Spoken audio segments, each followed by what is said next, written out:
Hey everybody, so I'm on my way home right now. I actually just went out to buy the Samsung Galaxy Note 10. So you might be thinking, don't you already have the Note 10 Plus? Well, I do, but I went out to buy the Note 10 anyway because I think I might like the Note 10 a little bit more. Now before I explain, let me talk a little bit about the history of the Galaxy Note. If you are a longtime fan of Android, you already know that the Samsung Galaxy Note is the very first big phone, the first phablet.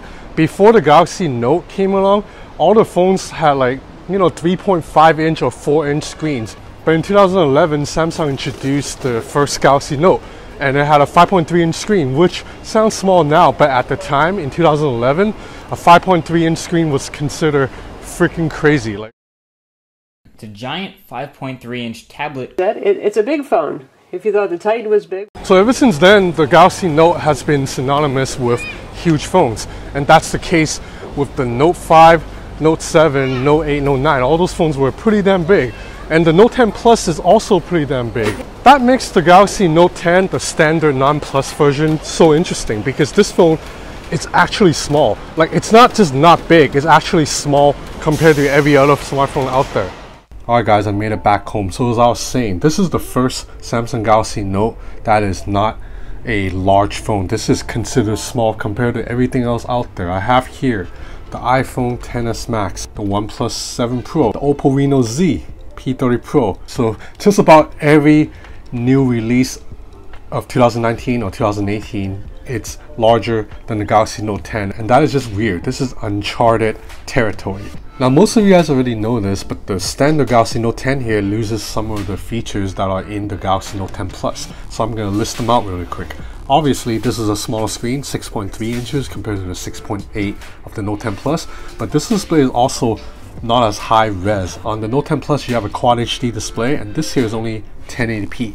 The second change is there's only 3 cameras on the back instead of 4 on the Note 10 Plus. You have the same triple camera array right here, but on the Note 10 Plus you get an extra TOF sensor, it's a depth sensor. So the third difference is this phone is less RAM. The Note 10 Plus only ships with 8 gigs of RAM, whereas the Note 10 Plus comes with 12 gigs on all models. Finally, the last change is battery capacity. So the large Note 10 Plus has a 4,300 mAh battery. That is huge. On this phone, it's only 3,500 mAh. So what I want to say is 3 of the 4 so-called sacrifices that the Note 10 makes actually doesn't really matter. So this display, yeah, it's only 1080p, but I've been saying this for years. I don't really think there's much difference between Quad HD and 1080p on a small smartphone screen. Maybe you'll see a difference on a 40-inch display, but not on something like 6 or 7 inches. I don't think anyone can really look at this display and then look at the Note 10 Plus and say, yeah, I can see the Note 10 Plus screen is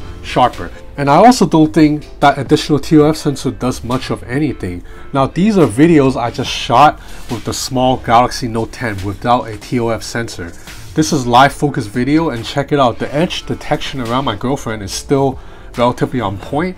The video looks just about the same as if the same video I would get if I shot with the Note 10 Plus.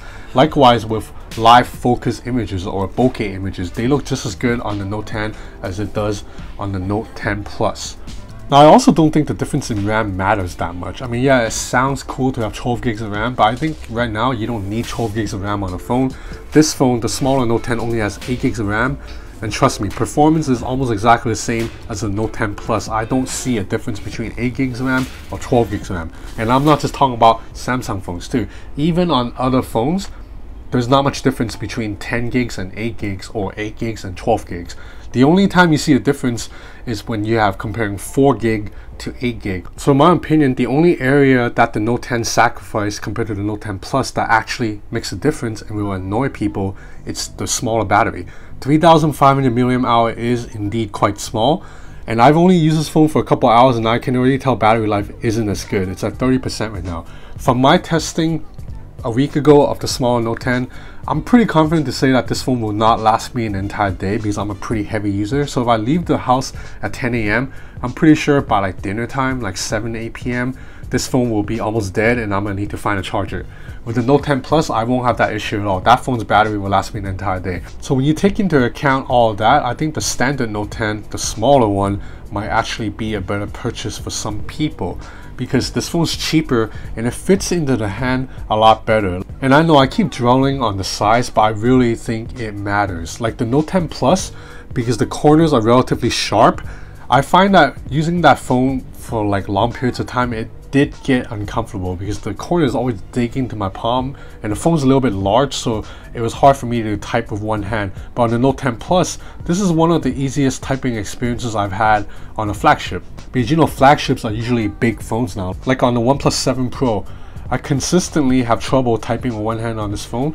It doesn't help that OnePlus doesn't give you a one hand mode, so I really have trouble reaching like the keys on the other side, like the P and the L, and then even the enter key right here. So the Galaxy Note 10 is the first flagship phone in like maybe 2 years in which I can reach all the keys easily and type with one hand. And of course Samsung has a really good one hand mode too.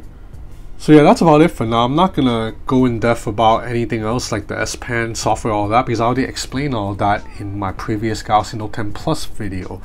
The point of this video is to say that if you are interested in the Galaxy Note 10 Plus, but you find that the phone is a little bit too large, this is a viable option. I know that Samsung is completely prioritizing the larger Note 10 Plus. I mean, that's the phone Samsung sent out to all the reviewers. Like everybody who got a phone from Samsung got the large Note 10 Plus. Nobody got the smaller Note 10. Well, I'm here to say that the smaller Note 10 is actually pretty damn good and not that much inferior to the larger Note 10 Plus. Only battery life, that's it. So just carry a portable battery pack around and you'll be good. So this is the Samsung Galaxy Note 10. If you're interested in more videos like these, please subscribe to my channel or follow me on Instagram at Ben's Gadget Reviews. I'm always uploading photos and videos on there. I also have a website too if you're interested in reading some of my writing, nicksgadgetup.com. So that's it for now. Thanks for watching.